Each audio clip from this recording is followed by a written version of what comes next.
Praise the Lord. Theme for today is the importance of embracing God's Word. The Word of God for today's meditation is taken from Proverbs chapter 4 verses 20 to 22. Proverbs chapter 4 verses 20 to 22. Pay attention to what I say, my son. Listen to my words. Never let them get away from you. Remember them and keep them in your heart. They will give life and health to anyone who understands them. In this passage, King Solomon is teaching his son the importance of valuing God's wisdom. So, if you read this passage carefully, or rather many other chapters in the Bible, you will find these phrases of "listen to me, child," or "pay attention to me." And at first, it might seem silly to you as to why is this mentioned multiple times in the Bible. Because that is the reality of us people. Many a times we are hearing God's word, but are we actually listening to it? Are we actually paying attention? To understand this more, let's go to Mark chapter 4, where Jesus is teaching us the parable of the sower. So there was this farmer who wanted to sow corn in his field. So he scatters the corn seeds across the field. And this corn seeds fall on 4 different places.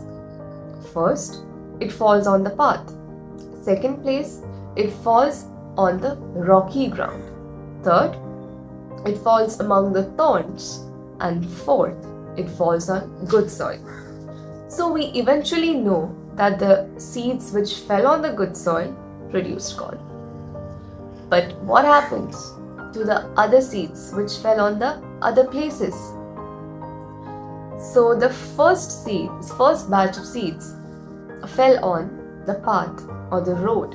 So here, the seeds represent the word of God, and those that fell on the path represent the word of God that is immediately removed by Satan, because the listener is not even giving a chance to hear the word of God. A good example of this is the ungodly people who received the message of God through Noah, but still they chose to go back to their ungodly ways. And what happened? They all perished in the great flood. The second batch of seeds fell on the rocky ground. So here there was some soil, so the seeds sprouted, but the roots weren't deep enough, so the young plants died. Here the rocky ground represents the word that hearers receive joyfully, but discarded the moment persecution strikes in. A good example is that of the Israelites.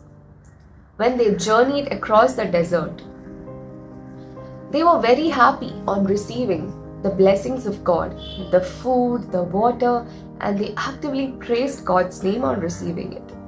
But the moment persecution struck, they began doubting God and discarding their faith. The third batch of seeds fell among the thorn bushes. It grew up, but because of the thorns, the young plants choked and couldn't grow further. Here, this represents the word that others receive until worldly concerns, the deceitfulness of the riches, materialistic desires choke it. We all know the parable of the rich young man in Mark chapter 10 verses 17 to 31. He was a good Christian who actively practiced his faith. So he goes and asks Jesus what else he must do to receive to be on the path to eternal salvation. And Jesus tells him to sell all of his riches and give it to the poor. And what happens? Just like the seeds that fell among the thorn bushes, this man gets choked by the worldly concerns, the deceitfulness of the riches, and thus fails to go on to the path of eternal salvation. The seeds that fell on the good soil, it represents the word that hearers accept and show how well they accept it by bearing fruits in their lives. So here it is not that they didn't encounter any persecutions or any trials or tribulations, but in those hard times, they chose to retain their faith in God and actively praise God's word and practice it in their daily lives, as we see in the lives of Peter and Paul. So today, let's take a moment and check within ourselves, what kind of soil are we becoming? Let's try and be more like the good soil and receive God's word with open hearts and open minds into our daily lives. Praise the Lord.